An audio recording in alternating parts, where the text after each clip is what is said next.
All right, you don't work, you don't get paid. That's a concept lost among Democrats. However, Florida Republican Senator Rick Scott proposing a bill saying no budget, no pay, and is fighting to fully eliminate federal government shutdowns if approved by bipartisan support. The bill is aimed to reshaping congressional budget procedures, transforming how gaps in funding are handled.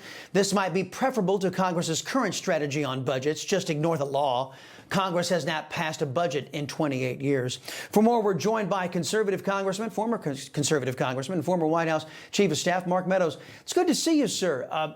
Whenever the GOP shut down the government in the past, it was to protect American citizens and taxpayers, to restrain government's bad behavior. The Democrats have decided that they're going to shut down the government on behalf of illegal aliens. This is quite something. Are they proving to be the hypocritical America Last folks we conservatives have been saying they are? Well, obviously, what we're seeing is not only the hypocrisy hitting at unbelievable levels in Washington, D.C., but what we're also seeing is they're running away from that whole narrative that you were talking about, Chris. The very fact that they want to expand health care for illegal aliens that are in our country, and they're trying to say, no, it's not about that. But it is about that, and it's about one other thing, Chris. It's about trying to make sure that the president bends a knee to their will. And I can just tell you, having served with this president, having been with him while I was in Congress through multiple shutdowns, this is not going to end well for the Democrats, because they're really bargaining with not much leverage, and yet the president is very well prepared, and he's going to speak on behalf of the American people. Yeah, if they can't rule over us, Congressman, the Democrats will just burn it all down. That's pretty much seems to be where they're going. You know, Americans are kind of sick and tired. Taxpayers are sick and tired of paying for, quote, non-essential government. If you were advising President Trump, how would you go about eliminating positions that cost Americans billions of dollars a year and are not part of America's constitutional framework?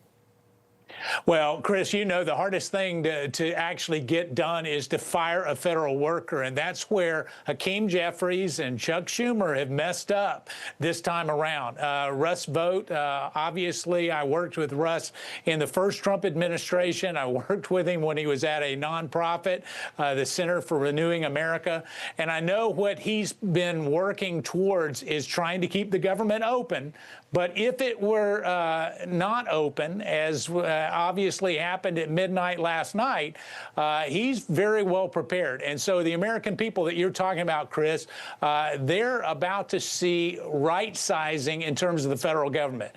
It'll take probably another 48 hours before we start to see the headlines, but you're going to see tens of thousands of people get asked to use their talents elsewhere, and not with the ripcord that they can actually have a parachute. In previous shutdowns, they actually got a furlough, they got a paid vacation, and then they came back and got their money back. This is going to be different, where they're actually going to have a reduction in workforce. A lot of the people I'm talking to right now didn't want to shut down, including the president. He didn't want to shut down.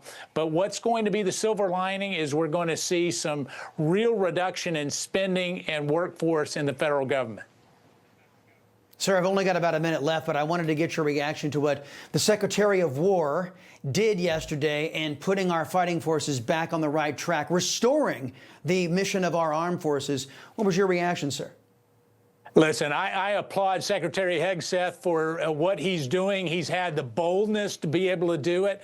I can tell you that for far too long, we've been about fighting a liberal narrative instead of fighting our enemy. And so we're doing what is right. So God bless Secretary Hegseth and his effort. I look forward to seeing more to come there. You know, folks, I thank God for my wonderful wife, my kids, my country, the greatest nation ever. And Americans like you who believe in the truth, the Chris Salcedo Show will never stop fighting for you. The Chris Salcedo Show, for the news you need to know.